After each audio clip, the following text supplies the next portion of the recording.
Magandang araw po mga kapatid. Ang ating pong devotion sa araw na to ay pinamagatan ko pong follower, tagasunod. Ang ating pong scripture ay nagmula sa Psalms 32 verse 8. In NIV it says, I will instruct you and teach you in the way you should go. I will counsel you with my loving eye on you. Things that we commonly follow: news, social media influencers, fashion and technology trends, recipes, satellite navigation or Google Maps, instructions, even transport or bus schedules, and a lot more. How about Christ? Do we follow his daily news feeds? Do we hear the Holy Spirit's voice regularly?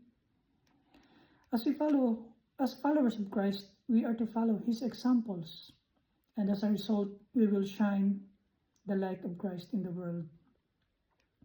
How can I know if I'm following after the wrong people or things?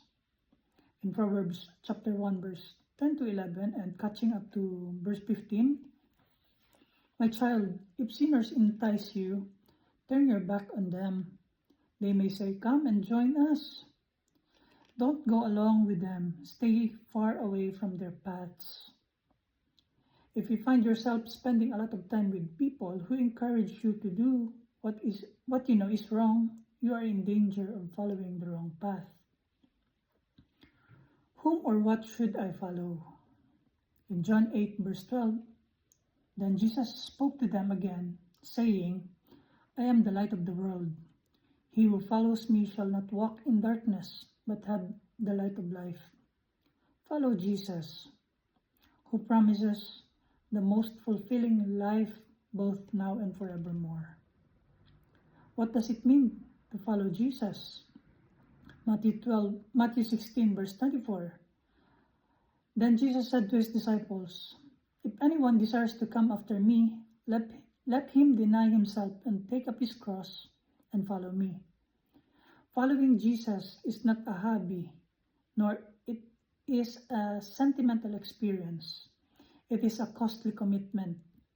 Jesus' love is too wonderful, and his work is too important for anything less than your complete devotion.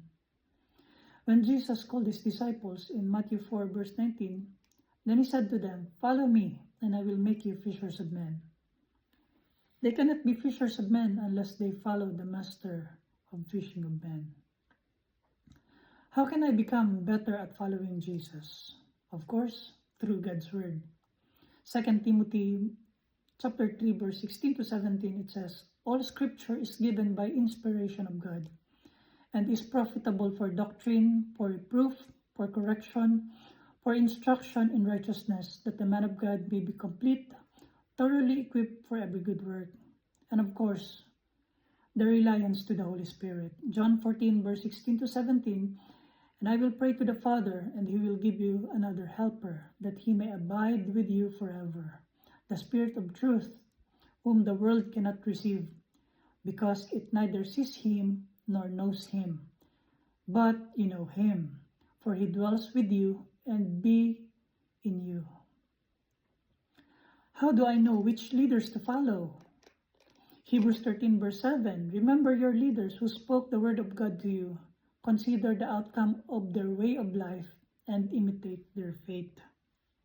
And as a result, people see us the way we live. We either usher them to follow Christ or drive them away. As we continue in this life's journey with Christ, it is our aim to please God in the way we conduct ourselves and lead others to Christ through our way of living. Walk the talk, not just talk and talk. As followers of Jesus, we are called ambassadors of Christ. An ambassador has a responsibility to represent and promote the interests of his country to a foreign country. Ambassadors live up to the highest degree of respect, as they are the image of the country they represent. As ambassadors of Christ, we too must live up in a fitting manner.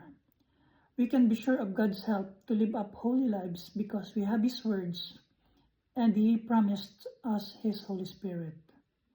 Let us pray. Dear Lord Jesus, thank you for your love and grace as we follow you with all our heart, mind, soul, and strength. Holy Spirit, help us to carefully listen and follow your words as we navigate this life. May our lives be a model of Christ-likeness for others to follow. Amen.